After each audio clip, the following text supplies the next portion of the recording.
समय लिखता है सदा उनकी कहानी, होते अपनी कहानी के वे ही राजा रानी।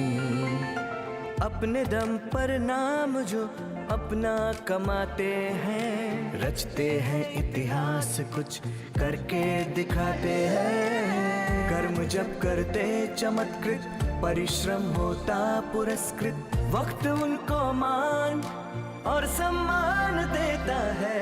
योग्यता को उनकी एक पहचान देता है, योग्यता को उनकी एक पहचान देता है। जीत से आगे सफर हौसले करते, उनके पद चिन्हों पे है सूरज नए चलते।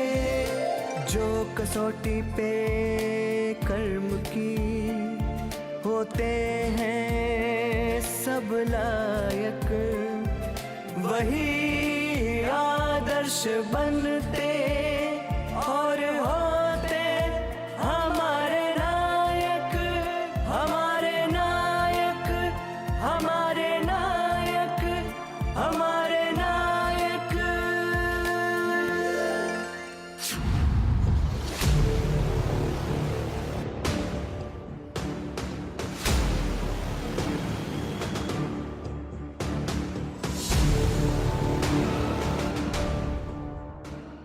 शिया धर्मगुरु, भारतीय इस्लामी विद्वान और उदारवादी समाज सुधारक, इन रूपों में डॉक्टर कल्बे सादिक की छवि हमारी स्मृतियों में आज भी बसी है।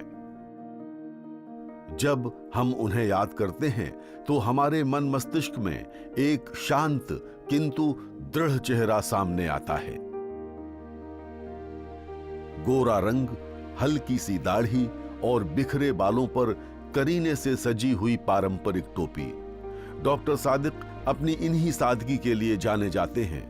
वो आज हमारे बीच नहीं हैं, किंतु उनकी यादें, उनके कर्म और समाज के लिए प्रेरणा पूर्ववत है। डॉक्टर सादिक लखनऊ और उत्तर प्रदेश के लिए ही नहीं, देश दुनिया के लिए एक प्रेरणा स्रोत हैं।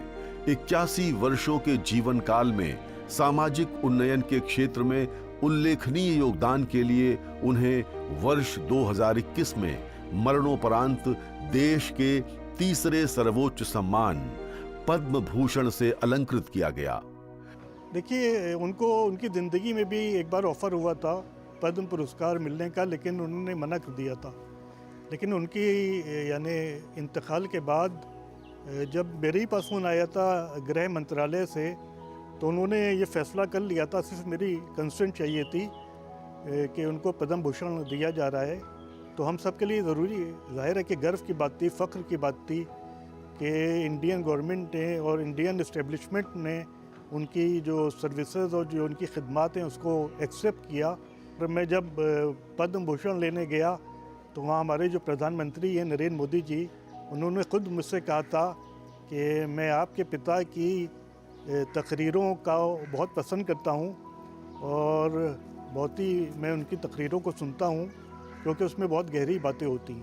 तो जब मैं ले रहा था पुरस्कार तो बहुत ही गर्व की अनुभूति हमको हो रही थी और पूरी शिया कम्युनिटी और पूरे लखनऊ वासियों को गर्व की अनुभूति हुई कि उनके एक हरदिल अजीज़ रहनुमा को, और पहले वो शिया मौलाना हैं कि जिनको पद्म भूषण सम्मान मिला है।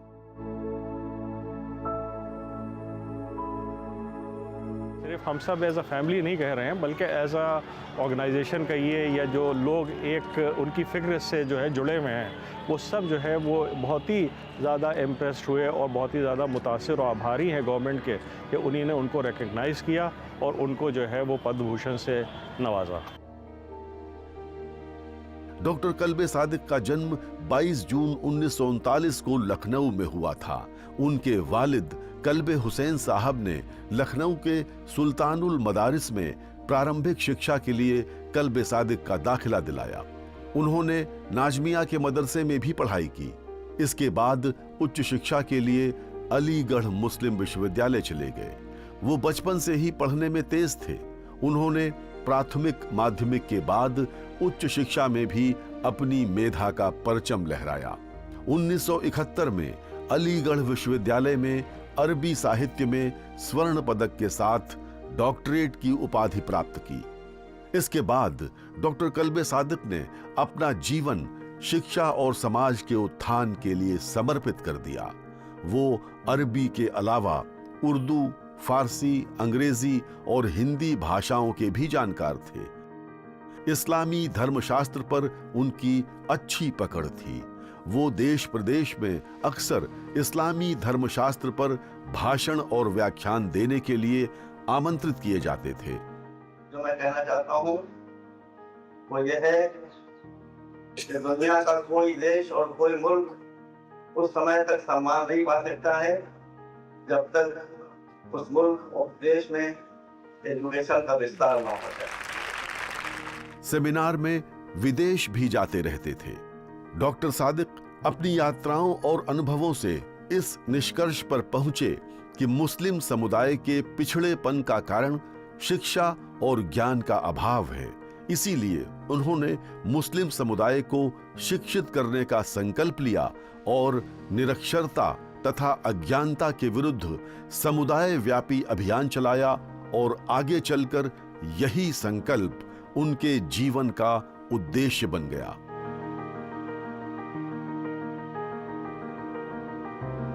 जिस वक़्त कल्बे सादिक साहब ने एक काम शुरू किया, उस वक़्त हालात जो थे वो यहाँ के बहुत ही गंभीर थे। माशी हालात इस तरह के थे कि ज़्यादातर लोग जो थे वो यहाँ पर चिकनकारी, आरी दरदोज़ी इस काम से जुड़े हुए थे। और उसमें ये सूरत हाल होती थी कि जब बच्चा थोड़ा सा बड़ा होता था तो उस बच्चे को वो लोग उसी काम में लगा देते थे। शुरू में वो बच्चा जो है वो 2 रुपए, 1 रुपए या फ्री में काम करता था और फिर उसी में उलझ जाता था और कभी भी उसको शिक्षा नहीं मिल पाती थी। तो उन्हीं ने ये उद्देश्य बनाया कि अगर इन बच्चों को हमें और इन परिवारों को जो है वो इस गरीबी की रेखा से बाहर निकालना है तो उसका माध्यम जो है वो एजुकेशन होना चाहिए। और एजुकेशन के अलावा उन्हीं ने किसी चीज़ को तरजीह नहीं दी। इस्लामी चिंतन पर उनके गहन प्रभाव और सामाजिक न्याय के प्रति उनकी अटूट प्रतिबद्धता ने डॉक्टर कल्बे सादिक को 1970 के दशक में मुस्लिम समुदाय के धार्मिक और सामाजिक मुद्दों में सक्रिय रूप से शामिल होने के लिए प्रेरित किया। अंतर्राष्ट्रीय स्तर पर ख्याति प्राप्त इस्लामी विद्वान, विचारक, शिक्षाविद और समाज सुधारक डॉक्टर कल्बे सादिक अपने धर्मावलंबियों में विशेष रूप से प्रशंसित थे। प्रायः सर्वधर्म सभाओं में भी शामिल होते थे। वो विभिन्न धर्मों, समुदायों और संप्रदायों के बीच सांप्रदायिक सद्भाव के प्रबल समर्थक थे। सभी धर्मों के लोगों के बीच सौहार्द का संदेश देते रहे। डॉक्टर कल्बे सादिक को पूरी दुनिया आपसी भाईचारे और मोहब्बत का पैगाम देने वाले शिया धर्मगुरु के रूप में जानती है। वो दुनिया भर में अपनी उदारवादी छवि के लिए पहचाने जाते थे। वो ऐसी शख्सियत थे कि मतलब उन्होंने कौम के लिए ही सिर्फ नहीं किया है बल्कि अपनी कौम के अलावा दूसरी कौमों के लिए भी किया है। अब जो उन्होंने ये यूनिटी इदारा जो खोला है वो अब सिर्फ अपनी कौम के लिए नहीं किया है, खोला है, बल्कि यहाँ पर हर मज़हब व मिल्लत के लोग जो हैं वो आके पढ़ते हैं। तो मतलब एक तरह से उन्होंने एजुकेशन को बढ़ावा दिया। और वो फरमाते थे कि कोई भी कौम या कोई भी मसलक जो है या कोई भी मज़हब या मिल्लत जो है, अगर वो उनको तरक्की करना है तो सबसे पहले इल्म हासिल करें। तो इसलिए उन्होंने एजुकेशन की तरफ बहुत ध्यान दिया और साथ ही साथ उन्होंने हेल्थ सेक्टर पर भी बहुत ध्यान दिया। तो ये उनके सोसाइटी के लिए सिर्फ किसी अपनी कौम के लिए नहीं बल्कि पूरी सोसाइटी के लिए, पूरे समाज के लिए उनका बहुत बड़ा योगदान है, बहुत बड़ा कंट्रीब्यूशन है। डॉक्टर सादिक दयालु थे। वो समाज की कुरीतियों, कुप्रथाओं और कठिनाइयों को देखकर द्रवित हो जाते थे। इस दुख के निवारण का मार्ग अपने दूरदर्शी विचारों से खोजते और समाज को सशक्त बनाने में सतत कार्यरत रहते। उनकी दयालुता से जुड़ा एक किस्सा याद आता है।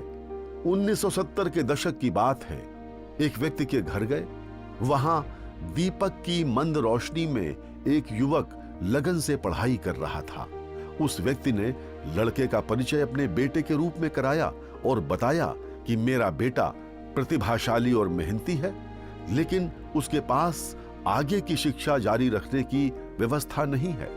डॉक्टर सादिक अत्यंत भावुक हो गए।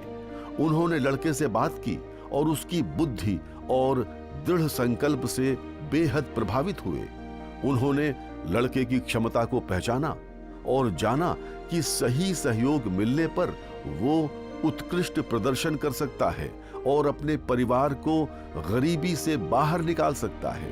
बिना किसी संकोच के डॉक्टर कल्बे सादिक ने मुंबई में अपने परिचित स्वर्गीय जाफर अली असील को पत्र लिखकर लड़के की शिक्षा के लिए आर्थिक सहायता का अनुरोध किया। असील साहब ने सहर्ष सहमति दी और 2 वर्षों के लिए लड़के की शिक्षा का खर्च वहन किया। इस दयालुता के कारण लड़के ने उत्कृष्ट अंकों के साथ स्नातक की उपाधि प्राप्त की। उन्होंने पूरी ज़िंदगी अथक प्रयास किया और वो ये कोशिश करते रहे कि जो भी बच्चा जहाँ पर भी जहाँ पढ़ना चाहता है उसको पढ़ाई के लिए मदद की जाए, जो भी फाइनेंशियल हेल्प हो सकती है वो उसको मुहैया कराई जाए। देखिए, उनकी सोच जो थी वो बहुत ही इनकलाबी सोच थी और बहुत ही प्रोग्रेसिव सोच थी। और उनका नज़रिया ये था कि कोई भी धर्म या कोई भी दीन सिर्फ रस्मों या रिचुअल्स या कर्म कांडों तक सीमित ना रहे, बल्कि जो उसका मकसद होता है इंसानियत और मानवता, भाईचारा और समाज का वक्त के साथ बदलना। जितने नमाज जुमा के सरमन्स होते थे और जितनी वो मजलिसें और स्पीचेस देते थे, उसमें उनका मुख्य मुद्दा यही होता था, मॉडर्न एजुकेशन, हेल्थ केयर और आपस में यूनिटी।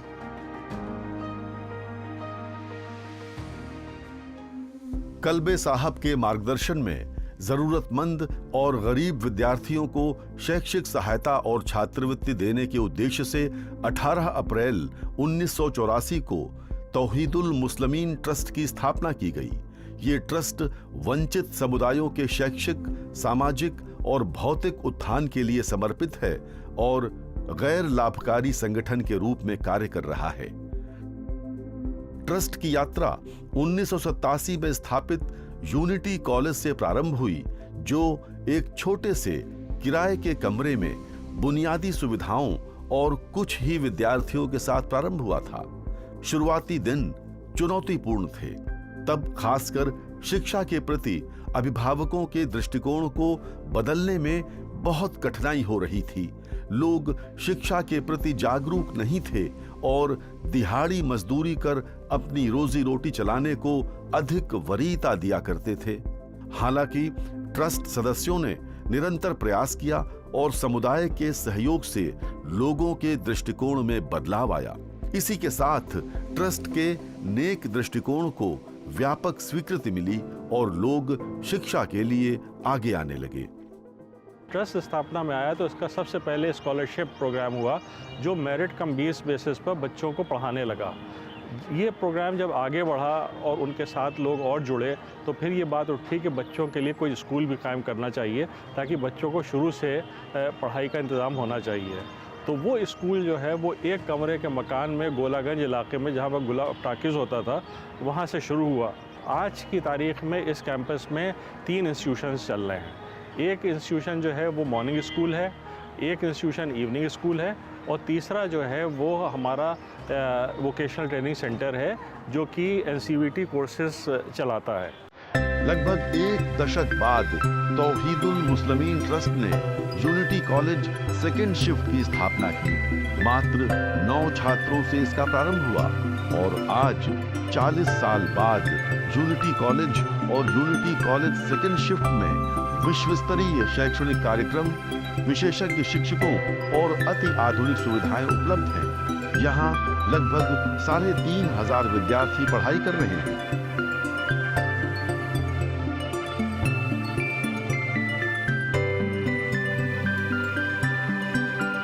मैं इस संस्था से जुड़े हुए मुझे 22 साल हो गए हैं। मैं हिंदी विषय की अध्यापिका हूँ यहाँ पर। और सादिक साहब के बारे में तो कुछ भी कहना जैसे सूरज को दिया दिखाने के बराबर है, लेकिन उन्होंने जो है अपने इस संस्था के लिए बहुत ही ज़्यादा काम किया है। यहाँ के बच्चे जो पढ़ के निकले हैं, डॉक्टर इंजीनियर भी बढ़ के निकले हैं।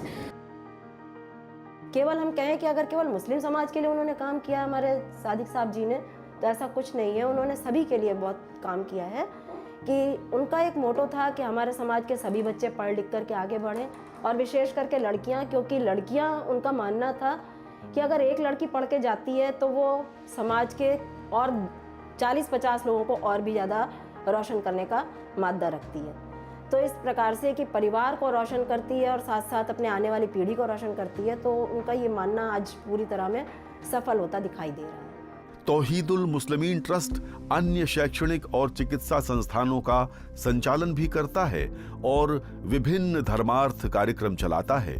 इसमें उन दानदाताओं के अटूट समर्थन भी हैं जिन्होंने वंचित बच्चों को शिक्षा का अमूल्य उपहार प्रदान करने के सपने पर विश्वास किया। आज आलम यह है कि हम लोगों ने तकरीबन 1 लाख से ज़्यादा बच्चों को स्कॉलरशिप दी है। आपको लखनऊ में कोई ऐसा घर नहीं मिलेगा कि जहां पर कोई ना कोई आदमी किसी न किसी सूरत टीएमटी से कनेक्टेड ना हो। डॉक्टर सादिक के मार्गदर्शन में लखनऊ में यूनिटी कॉलेज के अलावा यूनिटी मिशन स्कूल, यूनिटी औद्योगिक प्रशिक्षण केंद्र, हिजा चैरिटेबल अस्पताल, एरा मेडिकल कॉलेज एवं यूनिवर्सिटी, प्रयागराज में यूनिटी पब्लिक स्कूल, अलीगढ़ में MU college, TMT medical centre आदि संस्थान स्थापित किए गए। कल्बे साहब मुस्लिम समाज से रूढ़िवादी परंपराओं को खत्म करने के लिए आजीवन लड़ाई लड़ते रहे। उन्होंने न सिर्फ रूढ़िवादियों का विरोध किया बल्कि शिक्षा को आगे बढ़ाने के लिए प्रयास किए। समाज में मौलाना साहब के सुधारों का विरोध भी होता रहा था। वो चांद देखकर ईद का ऐलान नहीं करते थे बल्कि रमजान की शुरुआत में ही ईद और बकरीद की तारीखों की घोषणा कर दिया करते थे। उनके इन कदमों का काफी विरोध भी होता रहा, फिर भी वो अपने निर्णयों पर कभी झुके नहीं। एक और बहुत उनकी खूबी थी जो हमें बहुत पसंद थी, वो बहुत स्ट्रेट फॉरवर्ड थे, साफगो थे। वो किसी की शख्सियत से मरूब नहीं होते थे। ये नहीं कि आप जो है मिनिस्टर हैं या आप बहुत पैसे वाले हैं तो आप कुछ भी कह लें और हमें जो सही लग रहा है तो हम जो बात हमें कहना है वो हम कहेंगे। तो ये उनमें खूबी थी कि उनको जो कहना होता था, उन्हें जो सही लगता था वो सही फरमाते थे, वो वही कहते थे। वो आपकी शख्सियत से मरूब नहीं होते थे कि अब आप हैं तो इसलिए मैं कुछ नहीं कहूँगा। तो जो भी हो, अगर उसके बारे में उन्हें कुछ कहना है तो वो उसके बारे में जो सही है वो सही वो फरमाते थे। पहले आलिम थे कि दुनिया के जो ईद के चांद का ऐलान रमज़ान से पहले कर देते थे, तो उस पर भी उन पर बहुत फतवे आए और कुफ्र के फतवे और गुमराही के फतवे। लेकिन उनका कहना था कि एस्ट्रोनॉमी इतनी आगे बढ़ गई है कि हम लोग जो है पूरे पहले से प्रिडिक्शन कर सकते हैं और लोग ये समझ नहीं रहे हैं, लेकिन जब ज़माना आगे बढ़ेगा तो लोग ये समझेंगे। तो वही बात हुई कि आज आप देखिए कि उसको पूरी दुनिया में एक्सेप्ट किया जाता है और ईद के चांद का ऐलान जो है वो बहुत सी कंट्रीज़ में अब ईद से पहले ही कर दिया जाता है। शिक्षा और स्वास्थ्य के क्षेत्र में उल्लेखनीय कार्य करने के साथ उनकी प्रेरणा से टीएमटी विधवा पेंशन योजना शुरू की गई। इसके तहत जरूरतमंद विधवाओं को आर्थिक मदद का प्रबंध किया गया था। उनके प्रयासों से ही टीएमटी अनाथ शैक्षिक प्रायोजन योजना भी चालू की गई। ये योजना बचपन में माता पिता को खो देने वाले बच्चों का सहारा बनी। इन योजनाओं को भी तौहीदुल मुस्लिमीन ट्रस्ट के तहत संचालित किया गया। कल्बे साहब के मार्गदर्शन में ट्रस्ट ने चिकित्सा सहायता, विधवा सहायता के साथ मातृ एवं शिशु देखभाल के भी कार्यक्रम प्रारंभ किए, जिससे अनगिनत लोगों के जीवन में सुधार आया। नस्लीय, भाषाई या आर्थिक भेदभाव से मुक्त समाज की उनकी परिकल्पना ने अनेक लोगों को प्रेरणा दी। कल्बे सादिक साहब को बहुत करीबी से देखा है मैंने। वो हर प्रोग्राम में बिना किसी मज़हब व मिल्लत के वो तशरीफ़ ले जाते थे। चाहे वो होली का त्यौहार हो, चाहे वो मंदिर का उद्घाटन हो, और वो बस यही जिक्र करते थे कि अपनी कौम को, अपने मुल्क को अगर तरक्की के रास्ते पे ले जाना है तो आप एजुकेशन, और उन्हीं ने पूरी ज़िंदगी अपनी एजुकेशन के ऊपर सर्फ कर दी, और उन्हीं ने, उनकी यही आखिरी जो है वो वर्डिंग है कि आप लोग को हम ये मैसेज देते हैं कि एजुकेशन किसी भी हाल में ना छोड़िए, अपने बच्चे को भले ही एक वक्त की रोटी खाइए लेकिन अपने बच्चे को अच्छी तालीम ज़रूर दीजिए। शिक्षा के क्षेत्र में उनकी पहल ने कई व्यक्तियों को बेहतर जीवन प्राप्त करने में सहायता की। तौहीदुल मुस्लिमीन ट्रस्ट द्वारा समर्थित अनेक विद्यार्थी आज आर्थिक रूप से संपन्न हैं और समाज में सकारात्मक योगदान दे रहे हैं। शिक्षित और समृद्ध समाज में डॉक्टर कल्बे सादिक के विश्वास ने बड़ी संख्या में लोगों को सामाजिक उत्तरदायित्व निभाने के लिए भी प्रेरित किया है। एक तो इनका एजुकेशन के ऊपर काम है, दूसरा काम उनका जो है वो यूनिटी के ऊपर है। उन्हीं ने कभी भी बात जो है वो गोलमोल नहीं की, उन्होंने साफ बात की और हमेशा ऐसी बात की जो हर एक के मन को छू गई। मौलाना साहब की जो बहुत खूबियाँ हैं उसमें से जो हमें बहुत ज़्यादा पसंद थी वो थी उनकी वक्त की पाबंदी, उनकी पंक्चुअलिटी। अगर उनको किसी वक्त, जिस वक्त भी उनको जहाँ पहुँचना है तो टाइमली पहुँचते थे। और एक बेसिक एग्जांपल वो ये है कि अगर मान लिए कि उनको मौला की मजलिस पढ़ना है या किसी के तीजे 40वें की भी मजलिस पढ़ना है तो जो वक्त मुकर्रर किया गया है उसमें सिर्फ 1 मिनट का वो ग्रेस देते थे। और अगर कहीं पर किसी लड़की का, किसी बेटी का निकाह पढ़ना है तो क्योंकि लड़की का मामला होता था उसमें 2 मिनट का ग्रेस देते थे। डॉक्टर कल्बे सादिक ने विरासत के संरक्षण के लिए भी प्रयत्न किए। वो हमेशा इतिहास से जुड़े स्थलों को सहेजने के पक्ष में रहे। लखनऊ के गुफरान माब स्थित इमाम बरगाह का पुनर्निर्माण एवं विस्तार कराया। उर्दू शोक गीतकार एवं मर्सिया ख्वान हजरत मीर अनीस के मकबरे का भी पुनर्निर्माण और जीर्णोद्धार कराया। कई अन्य जर्जर भवनों की भी मरम्मत कराई। अखिल भारतीय शिया सम्मेलन के महासचिव होने के साथ साथ अंजुमने वजीफियाए सादातो मोमिनीन के सदस्य भी रहे। अखिल भारतीय मुस्लिम पर्सनल लॉ बोर्ड के उपाध्यक्ष रहे और हमेशा बोर्ड की नीतियों के प्रसार में योगदान देते रहे। डॉक्टर कल्बे सादिक का 24 नवंबर 2020 को लंबी बीमारी के बाद निधन हो गया। उनके द्वारा स्थापित संस्थाएं और संस्थानों के माध्यम से उनकी विरासत आज भी जीवित है। उन्हें उनके नेतृत्व, मूल्यों, सुधारों और समय की पाबंदी के प्रति अटूट प्रतिबद्धता के लिए हमेशा याद किया जाएगा। डॉक्टर कल्बे सादिक के विचार अखंड ज्योति की तरह समाज को प्रकाशित करते रहेंगे। कर्म की होते हैं सब लायक, वही आदर्श बनते